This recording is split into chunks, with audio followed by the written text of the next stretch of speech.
For many businesses, a significant expense is personnel costs, including compensation, recruiting, training, and benefits.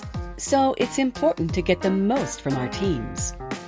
High on the list of skills of successful leaders is the ability to delegate.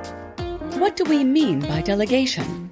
Delegation occurs when one team member requires another team member, who's usually a subordinate, to take on one or more of their tasks. And why would we delegate? There are three main reasons. First, productivity. The delegating team member is now free to take on other tasks, and presumably these are tasks which add more value to the business. This enables growth and efficiency. Second, skills. Some people are just more skilled at certain tasks than others.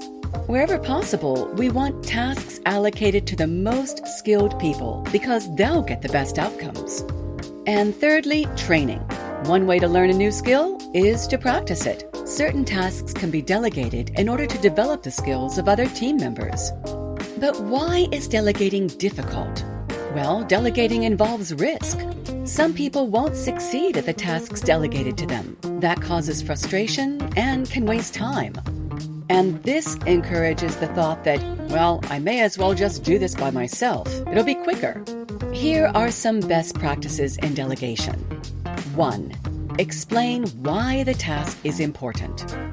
Delegation is more likely to succeed where people understand and acknowledge the importance of the task.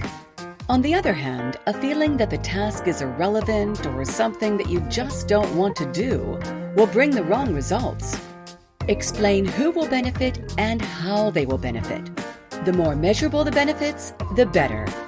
2. Play to the team members' strengths. Delegate to people who are likely to succeed with that task.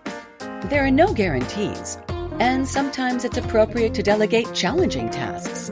However, if there's a strong chance of failure, delegation is probably not the best course. 3. Set the rules or guidelines. Delegation often fails where the scope of the task is poorly defined. A general instruction which lacks detail on timing, budget, risk factors, scope, process, etc. will present challenges. Taking the time to explain what is required will mean less time needed to fix things later. 4. Provide resources. Maybe the job has been done before and there's an example to look at. Maybe another colleague has particular knowledge of this task and can offer support. Maybe the process has been documented somewhere already. Access to these resources will enhance success.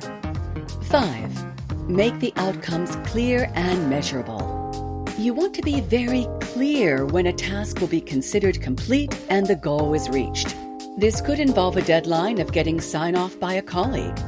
The point is, it's difficult to create accountability unless you have some clear, measurable outcomes. And accountability is good for both parties. 6. Consequences. Be clear on what will happen, good and bad, if the task is completed or not completed properly. You want your colleague to feel invested in the outcome. They should share in the success of the project, but also be responsible for any failure. This will lead to a more focused and diligent approach. 7. Put things in writing and follow up. This reduces the possibility of confusion and creates a record of your request. For repeatable tasks, you are also building a template which can be reused. 8. Trust. Everyone starts somewhere. Even the most accomplished people have failed at certain tasks previously. But somehow they learned, probably because someone entrusted a task to them. Mistakes will be made and patience may be required. A good leader will understand the risk of delegation and manage this carefully. They will also recognize that there is great value in empowering an employee to do something independently. There's no doubt that most managers could delegate a lot more work, which would free them to focus on more productive tasks. That's good for them and the business as a whole. It's also good for the accountants, who like to see more profitable clients. Until next time, see ya!